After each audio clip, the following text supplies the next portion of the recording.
A homeowner in Madison just watched their property taxes jump from $4,500 to $8,000 just this last year. And the worst part, they had no idea it was coming. Here's exactly how that happens and how to avoid it before you buy. Most buyers assume their tax bill is a simple percentage of their purchase price, but it's not. In Wisconsin, your taxes are based on the assessed value, not the fair market value. And here's the trap: the reevaluation cycle.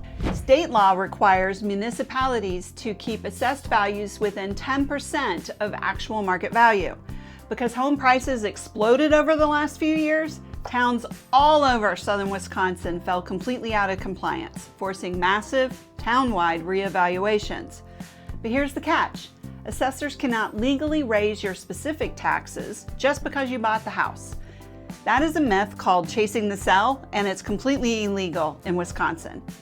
Now, you will probably get a letter from the assessor a few weeks after you close, but don't panic. This isn't a tax hike, it's a sales questionnaire. The assessor is simply verifying the details of your purchase so they can use your home as a data point when the next town-wide reevaluation happens.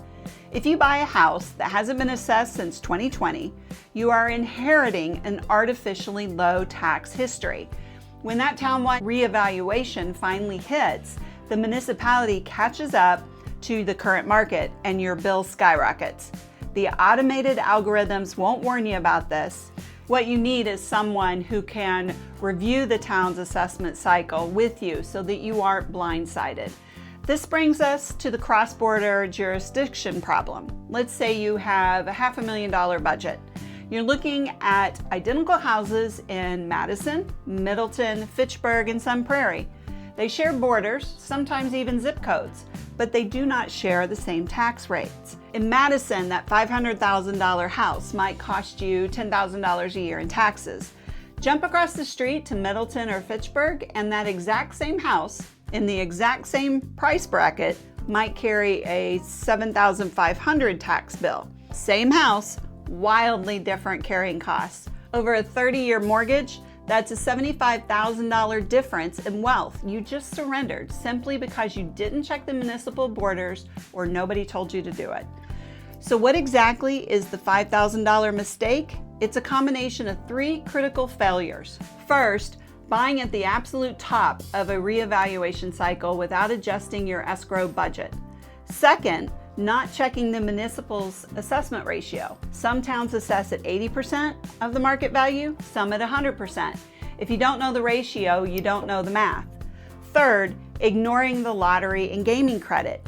If this is your primary residence in Wisconsin, you are entitled to a tax credit. If the previous owner was an investor, the current tax bill doesn't reflect your future credit.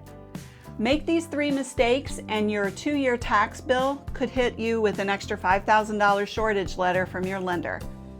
Quick pause here. If you're already actively searching for a house and working with an agent, that is completely fine, and I hope you find something soon. But before you spend your weekend driving to showings, you need to run these numbers. I linked a free comparative worksheet in the description called the 10-minute raise. You can take the tax data straight off the MLS listing sheet your agent gives you and plug it into this worksheet and instantly stress test your true buying power across different county lines. Grab it, run the math, and do it before you go to the next showing, just to protect yourself. Here's what you need before you write an offer. Go to your county portal like Access Dane. Pull the property taxes record. Do not look at last year's tax amount. Look for the effective tax rate. Currently in Dane County, the median effective rate is 1.87%. Multiply that effective rate by your purchase price to budget for year 2. It is infinitely better to over escrow and get a refund than to under escrow and panic. Let's zoom out. If you are willing to commute or work remotely, look at Janesville. Janesville effective tax rate is fundamentally lower than Madison's metro average. In Rock, the effective tax rate is 1.16. That's nearly 0.75% less. Not only are the home prices better, but the carrying cost of the asset is significantly lower. That cheaper home in Janesville is actually exponentially cheaper month over month when you factor in the long-term property tax savings. If you want to protect your wealth, you need to know exactly how these tax rates impact your bottom line before you write that offer. So when you get a chance, before you leave this video, click the link below to my stand store in the description and grab that 10-minute guide. And then watch the next video on Southern Wisconsin living. I'll see you there.